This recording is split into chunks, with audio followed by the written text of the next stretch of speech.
Thank you so much for coming. This is awesome to see as many new faces in this space. Before I go any further, I'm just kind of curious, who hasn't been here before? Wow, a lot of people. We're going to do a very quick go around as well, because part of what the Deanery does is really trying to connect people to each other, and we're all bringing special skills and interests to this space. We've been developing gardens and things like that at the house, and so with produce coming out of the gardens, I want to be able to put it to more use in the household. We came here to start a homestead, and then just recently I started a homeschool group, and I hope to pass on all my information and knowledge to them. I love to bake. I've never made sourdough bread. I make kombucha and got 2 pots or 2 things on the brew right now. But I love mead, but I've never made it. And so that's and the cider. That's what I'm here for.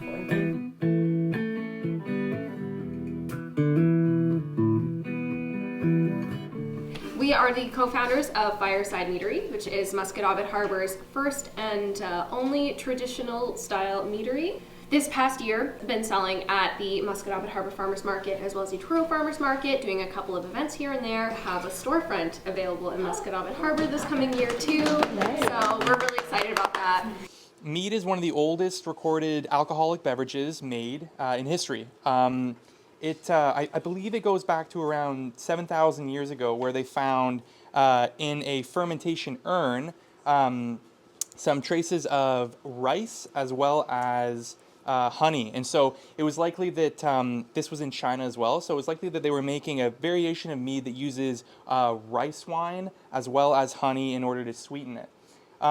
So for the alcohol fermentation side of it, of making mead, the honey normally is going to be at a really high level of sugar. So you'll sometimes hear people say that mead is very antimicrobial. And the reason why that is because the honey itself dehydrates the microbes that are going to get in contact with it by pulling the moisture out and adding it to the sugar. So when you actually add water to the honey, dilutes it, and it makes it at a concentration where fermentation can occur.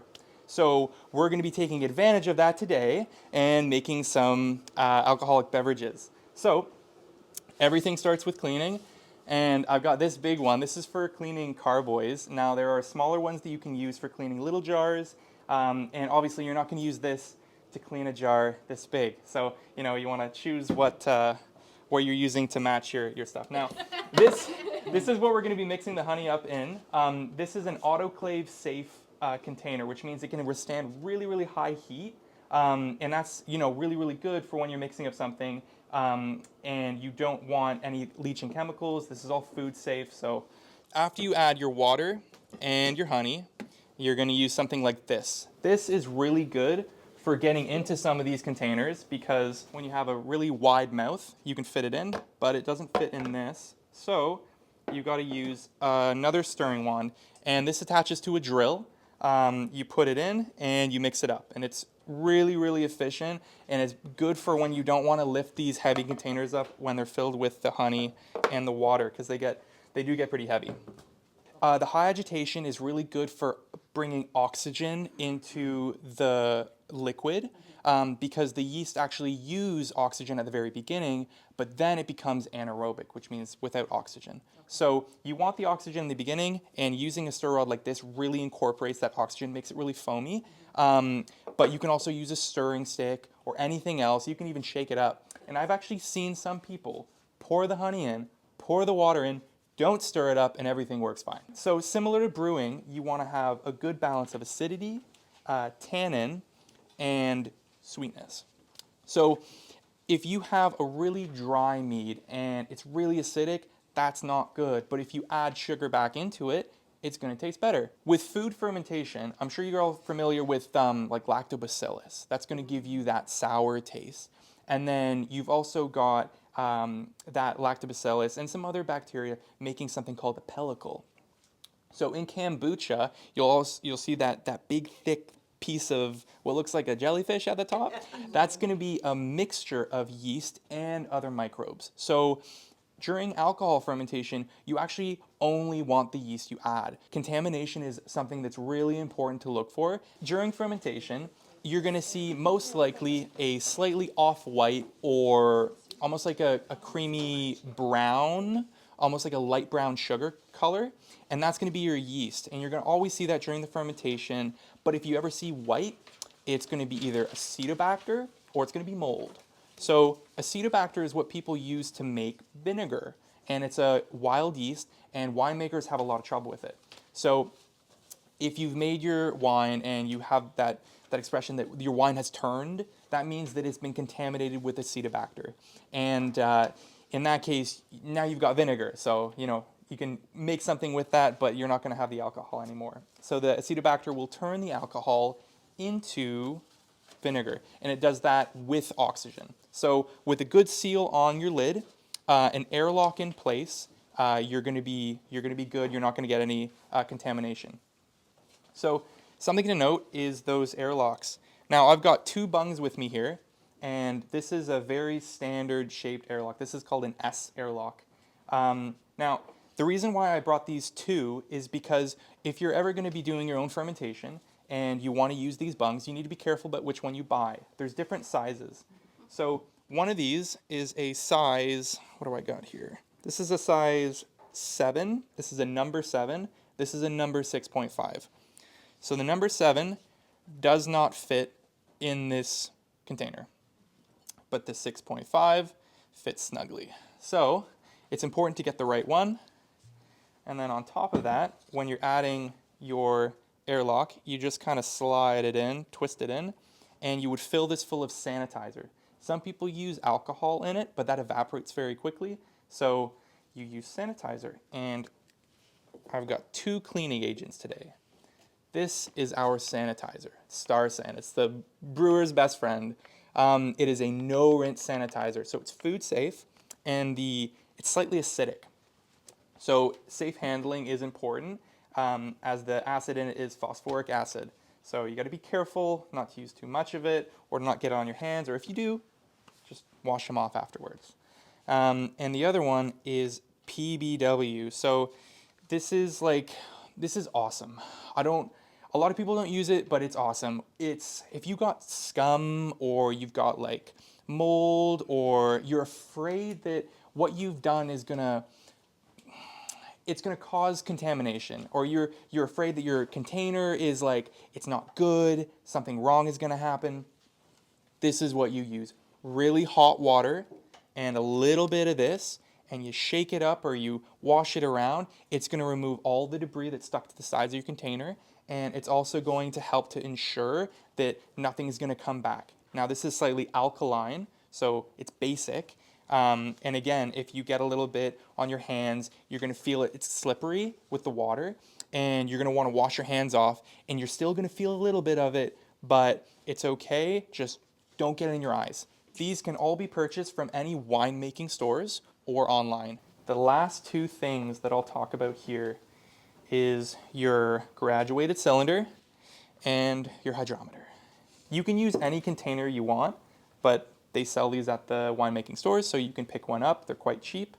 And you can get plastic ones too in case you think you might drop it. And the last thing is the hydrometer. Now, the density of water we're going to call 1, okay? And as you ferment something, in order to ferment it, you have to add sugar. When you add sugar to water, the density will increase. So this tool measures the density of that liquid, and I just very lightly place it in there. I fill this full of my sugar solution, in this case with honey, and I will get a readout along this right here.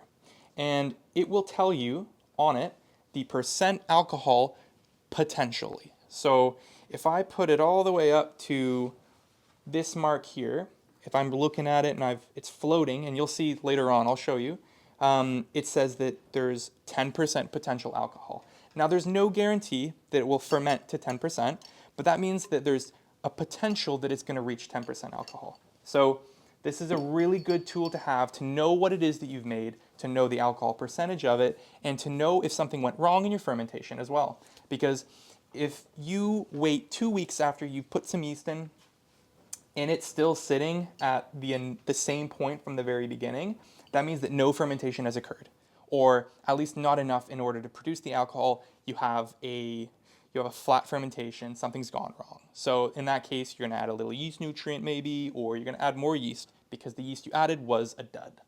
So we're gonna get into actually making the mead now. First thing I'm gonna do is put a little bit of PBW into this container. It's a powder form, so just sprinkle a little bit in. And I'm gonna fill it full of hot water. Is this hot? So you don't need much. I kind of swish it around. And then my method is go like this. So I shake it up, and it's important to rinse this container out because like I mentioned before, it's gonna get really slippery, and it's not food safe, this stuff. So you really need to rinse it thoroughly out. I usually do about 2 rinses, and I do it the exact same way when I initially washed it. Put the lid back on.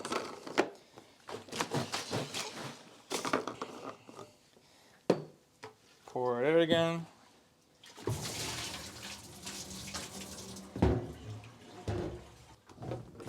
And this is the final time. Now, at this point, I've thoroughly washed this. I'm confident that this is not going to get contaminated, but I'm going to add my sanitizer. And as I mentioned before, it's a no-rinse sanitizer. So I will pour just a little bit in here, just a tiny bit. And in this case, I don't use hot water anymore, I use cold water. Something that's really interesting is that this one here is acidic, and this one here is alkaline. So they actually neutralize each other. So it's nice to always follow it up. But it is important to wash it through because you don't want it if you can avoid it. You definitely don't want it. Now this stuff, I'll try and show you here. It's very foamy. You can see it'll kind of fill this up, and it'll make it really, really, really bubbly. So now we can actually add all of our ingredients directly to this, and we can mix it up. So I'm going to do the same thing here. I'm just going to rinse this with a little bit. So I've got 2 different scales here today. This one I typically use for if I'm doing small containers. Put this on here, I would tare it, and I'd make sure that it says 0. And then I would add my honey directly to this. And that would be a good way to make sure that I'm adding the right amount of honey that I want. This container here is 20 liters, so I'm just doubling that recipe. Because that thing can't withstand the 14 kilogram bucket I've got here of honey, I'm gonna use one of these guys, and you've probably seen these before for your luggage when you're flying somewhere and you wanna make sure you're not gonna get dinged extra on the flight. I'll check my weight on it. We bought this honey because it's got a little bit of a lighter taste to it. A lot of the honeys out there are gonna be really robust here in Nova Scotia, the local stuff. But when you move up into Wolfville, along that northern coast over to Truro, you get this almost lighter honey because in that belt you got grapes and you got apples as well. So all the blossoms from all of that, it's all gonna contribute to making a lighter tasting honey. So in this, I'm just gonna pour. Gonna check my weight here again. All right. Before I was talking about different ways to sanitize. Now, plastic's hard. Plastic has a lot of little spots all over it where there's a potential for contamination. A good way to sanitize it is to take boiling water and pour it all over it. So I pour boiling water over this. I pour boiling water over this. And sometimes, like when I'm adding ingredients, these ones, after I'm done weighing out what I want to add, put it into a teacup, and I'll pour boiling water over that, and that will kill any wild yeast. Now, this is organic ginger, so it is going to have its own natural yeast in it. So we want to kill that off before adding it in here. And boiling water is great too, because if you're ever in a situation where your honey is being a bit difficult and it's moving really slow, you can add some boiling water to it. It'll help to get it nice and workable and soft. So same time, I'm going to take this and I'm going to add some boiling water. Us at Fireside, we have two meads that we make. We make a cider, which is made with some apple cider, fresh pressed in Wolfville. And that's a really easy one to make here in Nova Scotia because we have so much cider. And some really good honey, obviously. One of the other ones that you can make that's really nice that we're working on right now is a melomel. So a melomel is when you add berries. And one of the ones that we like to add a lot is blueberries because we love blueberries. So what we've got here is, like I mentioned, we got some spices. We've got blueberries, grapefruit, ginger, and spruce tips. So at this time, maybe look at some of those meads and think about what you might want to add from the ingredients that we have here, or if you just want to make the traditional sack mead that this recipe is designed for. So the potential alcohol from this is going to be somewhere close to, I believe, 16 to 18% based on how much sugar is actually in the honey. And we're going to find that out by using the hydrometer. So after we've mixed this all up, it's all drained in there, and I've added some water. I'm going to get the drill out and get it going. I'm using hot water, and then I'm going to use a mix of cold water as well. So hot water in the beginning when I'm trying to dissolve it, and then cold water after to bring it to room temp. Doing a little bit of shaking here to make sure that I've got it all. Okay.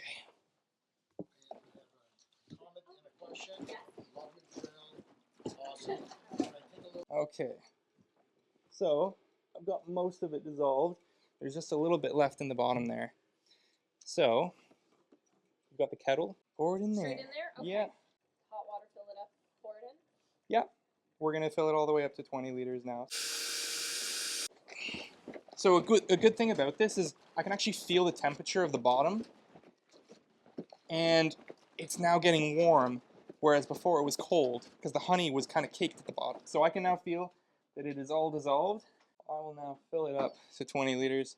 This might work well. So what I'm going to do now is I'm going to measure the gravity of our sugar water.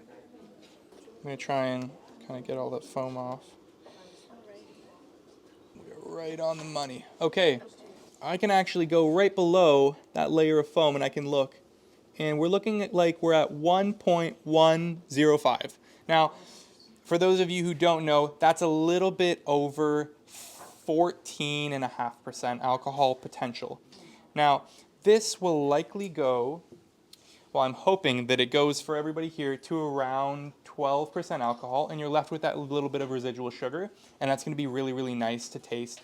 But if not, you're going to get left with a dry mead. It's going to ferment all the way through, and you're going to have a 14.5% alcohol mead. Grab a little and put it in your cup, and this is what you're going to add to your very own jar of honey water, we'll call it right now. So what I'm doing right now is I'm sanitizing all of these lids, and I'm sanitizing all of these jar sealing, I don't know what you call them, the O's? So now that everybody's got their cups and the water is boiled, we're going to go around and we're going to pour a little bit of boiling water. You're going to grab a mason jar, and then I'm going to fill it up. So this is going to take about 3 months start to finish. It's going to clear up at around the 2-month mark, and when it's fully clear, that's when it's fully done. And you're going to see all the yeast sediment at the bottom, and you're going to want to store it in a location that is dark but still generally warm, like room temperature.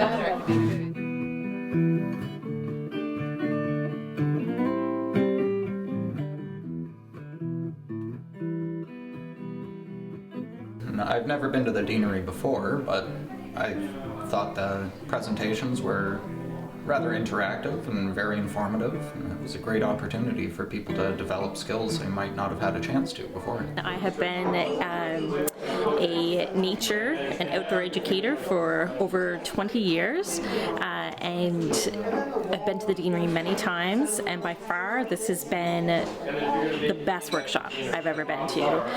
Every instructor has said that they're brand new at instructing, but were able to deliver information in a way that was accessible for anyone that falls under the neurodivergent scale of learning. So there was hands-on, there was notes, there was lots of questions, there was opportunities to take your own notes and to take your own photos so that you really built your confidence through these instructors before you leave. And there was even samples to take home. I've never been to a workshop that was as well pulled together with just energy and positiveness and just the desire to share knowledge as this one. So super grateful for today.